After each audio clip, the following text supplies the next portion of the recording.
What do Jane Austen, Diane Keaton, and Greta Garbo all have in common? They are all women who chose to live alone and thrived. In today's episode, we're going to focus on the women who choose to live alone for any reason and some of the surprising and unusual benefits that come with that. I'll share how my journey in living alone has mirrored the stories of these incredible women and why solitude can be the ultimate empowerment tool. So, does living alone mean being lonely? Not at all. Today, I'll unpack the difference between solitude and loneliness and how living alone can actually lead to a more fulfilled and empowered life.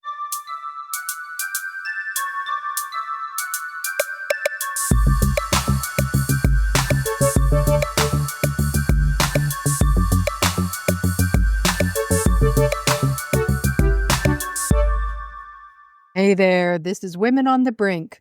I'm your host, Chris Jeffrey, a registered acupuncturist and wellness advisor with a passion for helping women live happier and more balanced lives. When I'm away from work, I'm usually outside in nature, either walking the seawall or I'm hiking in the mountains.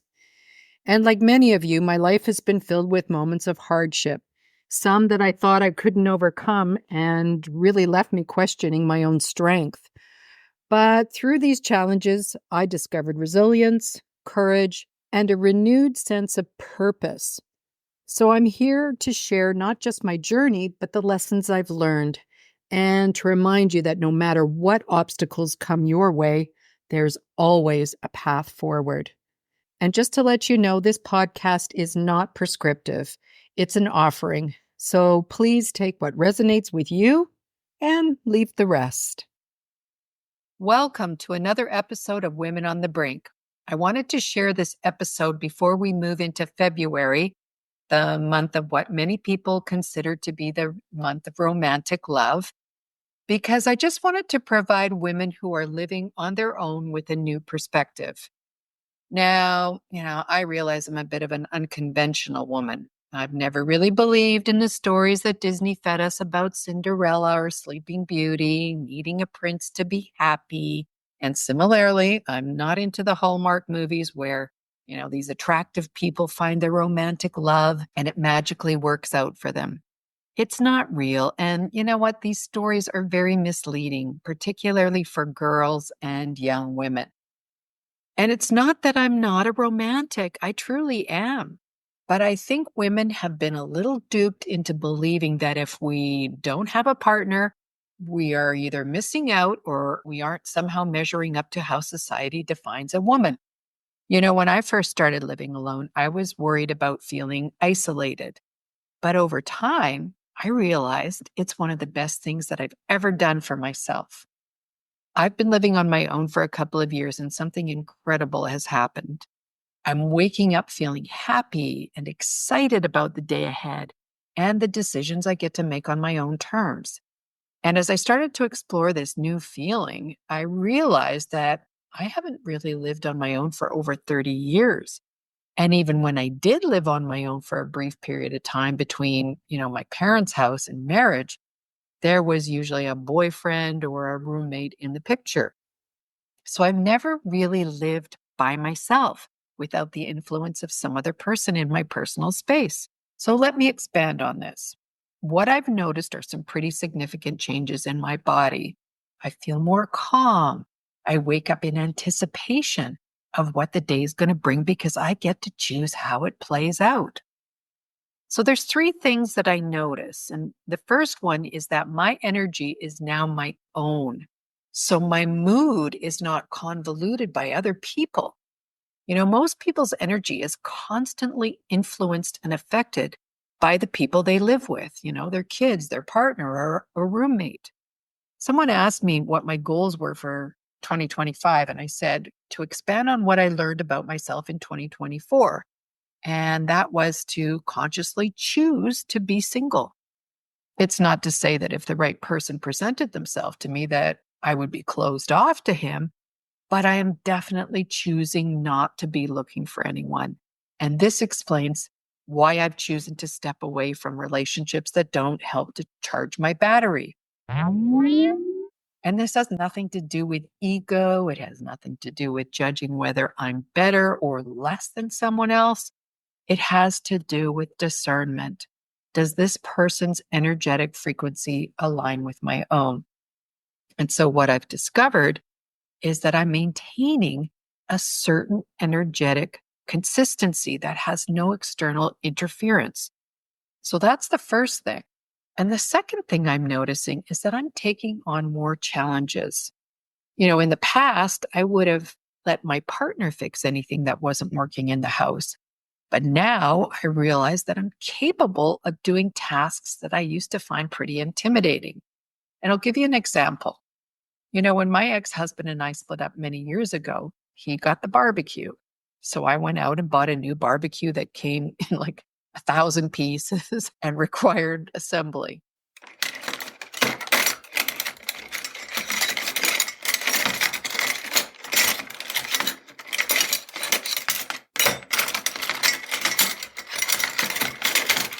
Normally, I would have called my ex-husband to come and help me put it together.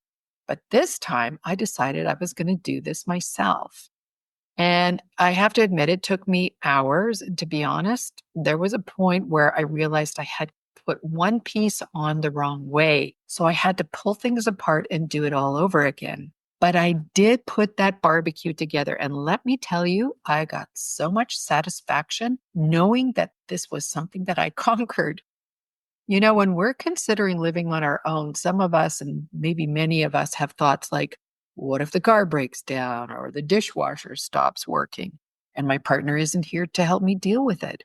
In some ways, it's a little irrational because the truth be known, we could call someone to come and fix these issues. But there is also a lot of satisfaction even attempting to do it ourselves. And as I found out, YouTube can be a woman's best friend because you can find out how to do almost anything on that platform. I even know a woman who built a home from scratch by herself just by watching different YouTube videos. And the third thing I'm finding out from living on my own is that I'm not seeking external validation from others, from the way I look to the way I handle a situation, right down to how I decorate my home. Now, I'm sure this level of personal comfort has something to do with my age as well. I really do feel like there's a certain kind of peace that comes over a woman when they decide to step away from dating and want to prioritize themselves and their own interests. So, are you interested in understanding how all of this works? This is not just woo-woo stuff. Stay with us after the break as we delve into the science behind it and learn how living alone from the perspective of the people pleaser, the helper, and the perfectionist personality types doesn't mean being isolated or lonely. Join us on our website for articles from our podcasts at www.womenonthebrink.net. There you'll find extra tools that can be used to raise self-awareness and build resilience. We want to make this experience as interactive as possible for you Brinkers. So join the forums, introduce yourself, and share your stories. Well, I love to understand how things work. So I did some investigating into how this new empowerment phenomenon called living alone works. I discovered that our bodies remember every physical, psychological, and emotional experience we've ever had on a cellular level. It remembers the positive experiences, and it also remembers the times where, we've had to play small in the world or where we've had to compromise ourselves. Our brain is incredibly adaptive, and it can form new neural connections in response to all of these experiences. Over time, those pathways become reinforced, making it more likely you'll react in a similar way in future situations. So, back to women who live alone. The science behind quantum physics suggests that these women think differently, age differently, and manifest opportunities more easily as a result of these new neural pathways that have been developed. And that's because we're not seeking energy or approval from others. We're generating energy on our own, independently. Apparently, we women who live alone, according to research compiled by Dr. Joe Dispenza, are almost 50% more likely to be in leadership roles and start our own businesses. He says that every time a woman chooses solitude, she's breaking away from the systems that have kept her small. And this changes her energetic frequency, breaking old patterns, and creating new neural pathways in her brain. Because these women are thinking their own thoughts and focusing on new thinking patterns. So, learning a new task like putting a barbecue together rewires the brain by creating new neural pathways or strengthening existing ones. So, this is particularly true for tasks that require coordination, logical reasoning, and fine motor skills because they engage the motor cortex and parietal lobe of the brain. And each successful attempt reinforces the brain's learning pathway through positive feedback mechanisms and releases dopamine. Remember that chemical that's associated with reward and motivation. And research also shows that breaking through these beliefs builds confidence, and that activates the ventromedial prefrontal cortex, which is associated with self-evaluation. And the amygdala, which is my favorite part of the brain because it's involved in processing emotions, it plays a role in regulating the stress response during challenges. And as we're finding out, confidence releases serotonin, which improves mood and reinforces the desire to take on new challenges. So when we take on the challenge of solving a problem on our own, even if we end up having to outsource it, we're improving the function of our brain's neural pathways and neurotransmitters. Now, I choose to see living alone as a choice to create a space for my independence, my growth, and self-discovery. Living alone for me means I can design my day and environment exactly the way I want. It's about freedom, not isolation. And you know what? I've never felt more connected to myself than I do now because living alone has given me the chance to cultivate a relationship with myself for the first time ever, really. Loneliness, on the other hand, is a feeling of being disconnected, which can happen even when you're living with someone. Loneliness isn't about being physically alone. It's about feeling unseen or unheard, which is a completely different experience from the intentional solitude of living alone. So let's do something fun and look at the pros and cons of living alone through the eyes of those 3 personality types that we discussed in a previous episode of Women on the Brink. Remember the people pleaser and the perfectionist and the helper. So the people pleaser. People pleasers often prioritize other needs over their own because they're seeking validation through approval. And they may struggle a little bit to set boundaries or say no. But without the constant social interaction, people pleasers actually have the chance to prioritize their own needs and desires. So living alone creates a space to explore what truly makes them happy, independent of others' expectations. And solitude can help them practice saying no and maintaining boundaries when they re-engage socially. So the challenge for the people pleasers is that they may initially feel lonely and anxious without someone, but this can grow into self-validation over time. Living alone teaches people pleasers to shift their focus inward on themselves, and this really fosters self-worth and reduces the need for that external approval. This is totally relatable for me. And then there's the perfectionist. And perfectionists are driven by high standards and often experience anxiety or frustration when things aren't, just right. And they may find it hard to relax and let go of control. But with no one around to critique or observe them, perfectionists can experiment with relaxing their standards in their own space. And living alone can teach them to accept imperfections in their environment or their daily routine. So not having to fold laundry perfectly or cook an elaborate meal every night might be quite freeing for the perfectionist. Nice. But the challenge for the perfectionist is that they might impose their perfectionism onto their living space. So, I mean, this could look like hyper cleanliness or organization. It might be, constantly changing or upgrading their space.